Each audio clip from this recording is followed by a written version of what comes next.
And welcome, welcome, welcome. This is Peter Winnick. I'm the founder and CEO of Thought Leadership Leverage, and you're joining us on the podcast today, which is Leveraging Thought Leadership. Today, my guest is William T. Thompson. He is the AOG President and Chief Executive Officer. He is an award-winning entrepreneur, a former Delta Airlines captain. He's a community and government leader, a tax attorney, and a world-renowned keynote speaker. So one of the more eclectic backgrounds that we've had in quite some time. Welcome aboard, William. Well, thank you very much. Okay, so how does one take the what I'll call the non-linear path that you've taken from the Air Force to commercial pilot to owner of a Subway's, Dunkin' Donuts, and a TCBY, so entrepreneur, to a world-renowned keynote speaker? How did that happen?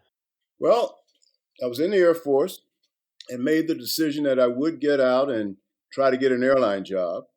But I realized that the airline business was very cyclical. And so I wanted to have something to fall back on if that wasn't an option. I had my VA benefits, and luckily I was stationed in Sacramento. There was a law school there in town. The University of the Pacific's law school is there. And so I decided to go to law school at night while I was still flying for the Air Force during the day. By the way, one of my claim to fames in law school up until recently was that my constitutional law professor was a guy by the name of Judge Tony Kennedy, who went on to become Supreme Court Justice Anthony Kennedy. Oh, wow. Very cool. All right, yes. But in any respect, I did get hired by Delta as a pilot. I went to Boston to finish my last year of law school, decided to stay in Massachusetts and take the bar, which I did fast, and started a business.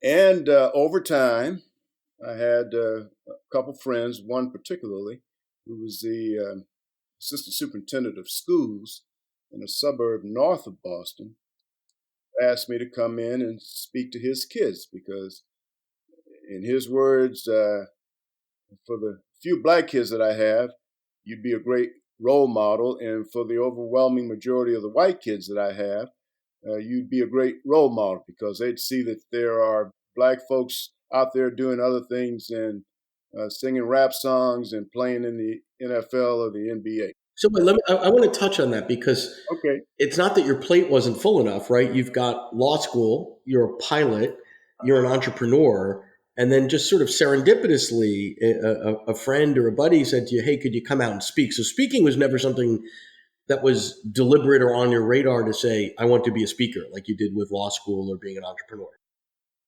That's correct.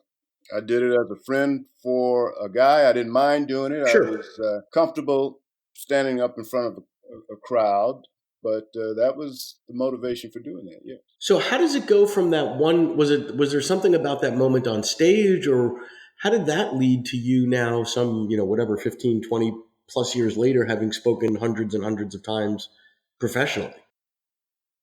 Well, no, to answer your question, it wasn't something that grabbed me from the standpoint of view of being a passion. Again, it was something that I was very comfortable with.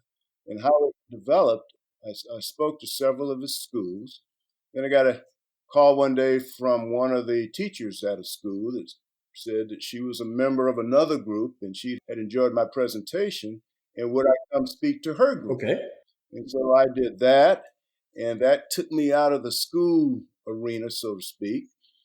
And then one day I was sitting in my business office, and I got a call from a lady who said that another friend of hers had heard me speak and had recommended me. I didn't know the lady she was talking about, but she said that we didn't have much of a budget. Now, up until this point, Peter, I had never charged anyone for a speech. And so I almost said that to her, but I didn't. My question was, well, what is your budget? And she said, we only have $2,500. And my response was, well, since you're a friend of Mary, I'll do it for $25. So that was the pricing strategy. Like, oh, they have a budget and you might as well get paid. Yeah, exactly. So that was my first paid speech. And I thought, somebody's going to pay me for doing what I've been doing for free. Very cool. And as time went on, I got additional requests. Now, mind you, I'm still flying for Delta. At this point in my career, I had about 150 employees in 5 states, so I was pretty busy. Right. And it got to the point where I was turning down paid speaking engagements because they would interfere with the other things that I had to do. And I thought, well, this will be a nice follow on job after I retired from these other things that I'm doing. And so that was kind of the longer range plan. And because I was getting these requests to speak, that was my impetus to go out and develop a one page and have some things just so that I'd have some material to send out. And so that's kind of how I got into it. Very cool. So let's move from you've been doing this for quite some time. So we've been focusing on sort of the craft of speaking, and others noticed in you before you noticed it in yourself that you'd be really good at this, and then you tried it a few times and said, "Yeah, it's kind of cool. I like this. I'm good at it, and I can get paid." How do you then move, because you're an entrepreneur? While flying for Delta, you said you had 150 some odd employees. That's not insignificant. That's the sizes are bigger than most small to mid-sized companies today, right? So, Well, I often tell people it was a large small business. right, exactly. But that's not insignificant. That's not a little side business of sorts. That's a real organization with structure and processes and leadership and all that. How do you now go about selling and marketing yourself as a speaker? Because once you realize you're going to do it, you're an entrepreneur, you're opportunistic. How did you then switch gears and say, yeah, I'm going to do this, I'm going to do it good? Well, I joined NSA, quite Okay. frankly, and was very impressed with the organization. And you've been around NSA, so Yep. you know what the deal is. And it was quite honestly the first organization, particularly from a business standpoint of view, that I'd ever been associated with, where the members and the staff and just the whole organization were focused on helping you develop your skills, your expertise, the willingness to share, and it was refreshing, quite frankly, to be involved. You join NSA, so learn a Yeah. lot. Tell us a little bit. How long have you been speaking now? Well, I guess I would say officially since about 1998 or so. So 20 some odd years. Yeah. Tell us a little bit about what you've seen from the business side, the transformation from high dependency on the bureaus to lesser so, to length of the speech. What's changed and what's stayed the same from the business side of the house? Well, Peter, I have to be honest with you and frank. I am still learning what has changed Sure. because I was diverted. Your initial point in the introduction was that I was president and CEO of the Association of Graduates at the Air Force Academy. Yep. And that I've just recently retired from. That was a full-time job. It disrupted my speaking career to go back out to the academy and focus on that organization, the Alumni Association, essentially. My classmate, good friend, became Chief of Staff of the Air Force. And for those of your listeners who may not be familiar with that title, that is the top 4-star general who runs the Air Force and is a member of the Joint Chiefs of Staff. And the Alumni Association was having some issues. And in a discussion with him, he suggested that I would be able to help alleviate those issues that they were having, and strongly suggested that I go back and throw my hat in the ring for that job. I did so. I was selected. And so in the more recent years, most of my speaking has been in a very narrow lane to Air Force constituencies, Air Force Academy constituencies of one sort or another, congressional groups, parents, alumni, etc. And so it's only Right. that I've gotten back into the business of speaking from the standpoint of view of making money for myself. And so now I'm back engaged with NSA again. I've been fortunate to be in a good mastermind group with a couple of Hall of Fame speakers. And so I am learning the ropes again. if I can use that term. If you're enjoying this episode of Leveraging Thought Leadership, please make sure to subscribe. If you'd like to help spread the word about our podcast, please leave us a review and share it with your friends. We're available on Apple Podcast and on all major listening apps, as well as at thoughtleadershipleverage.com/podcasts.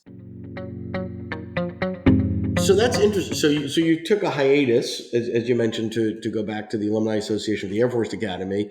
Now you're coming back in. What are you noticing that's significantly different from when you sort of put a pause on that? And how long? First off, how long ago was it that you went over to AOG and had the hiatus?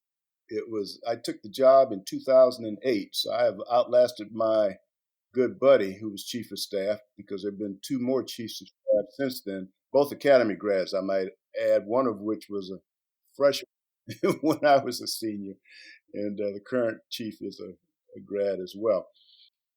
But in any respect, yeah, that's how long it's been. So I've been at this now again for a year. So I'm kind of in a unique situation. I am a CSP, and did you go to Influence 19 by any chance? Not this year, no. I was on the main. I had the opportunity to be on the main stage, and it was well received. Very cool. So in that respect, like you may assume, a lot of people think that I know a lot more about this business than I do because of those two issues. If you're on the main stage, you're a CSP, but I'm still learning, my friend. And my observations have been that the platforms have changed significantly. Social media has changed significantly. Revenue streams in terms of opportunities and what some people would say requirements have changed tremendously. In my situation, which again is unique, I am very focused on doing what I do in a way that fits my lifestyle. Right. I'm fortunate enough to, because of the other things that I've done in the past, not need income. Right.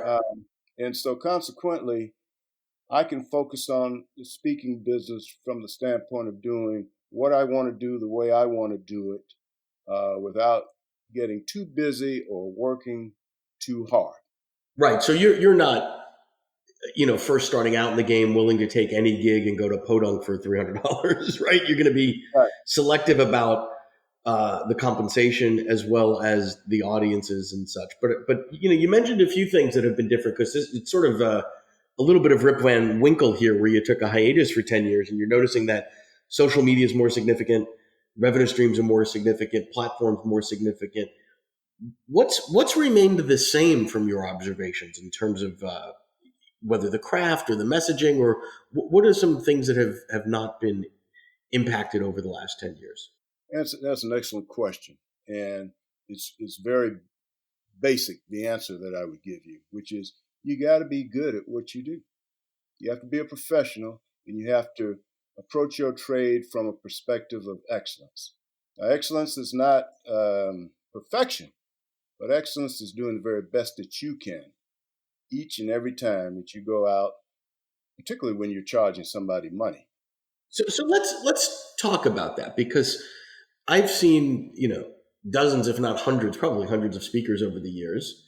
And there's that excellence piece. And then I would argue there's a laziness piece. And oftentimes it's those that look to others to be the most successful, meaning they're getting the big stages, they're charging the big bucks or whatever.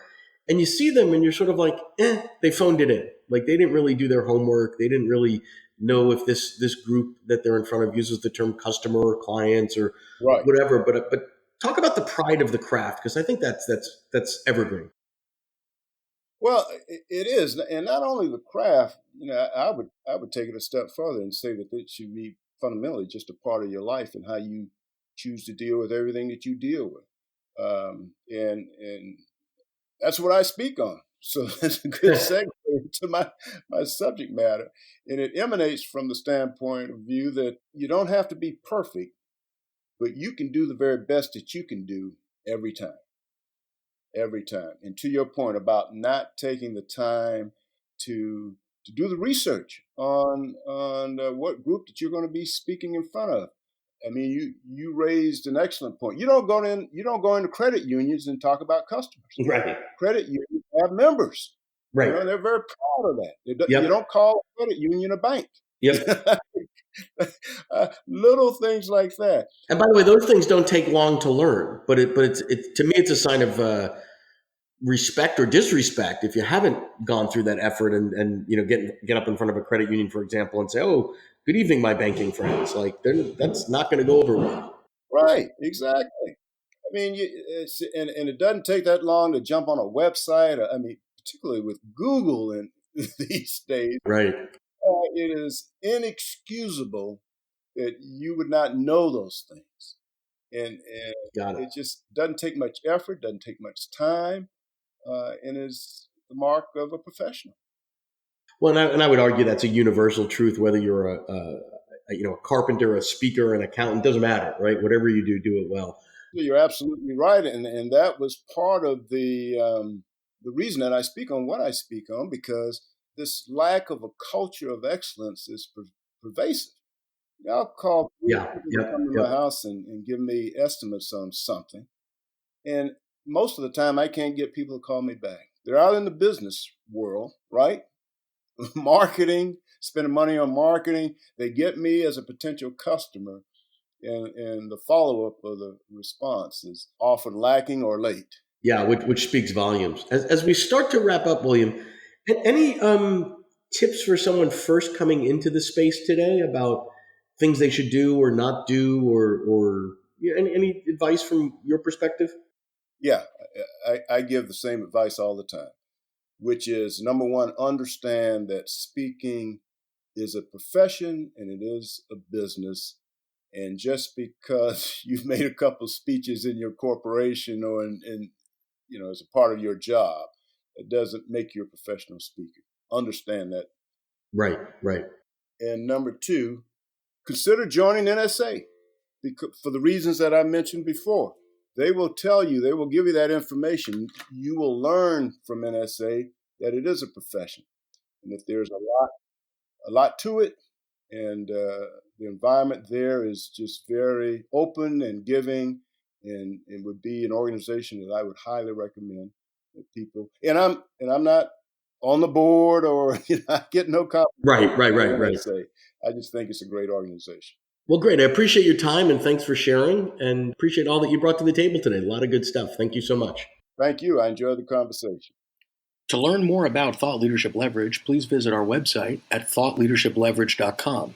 To reach me directly, feel free to email me at peter@thoughtleadershipleverage.com. And please subscribe to Leveraging Thought Leadership on iTunes or your favorite podcast app to get your weekly episode automatically.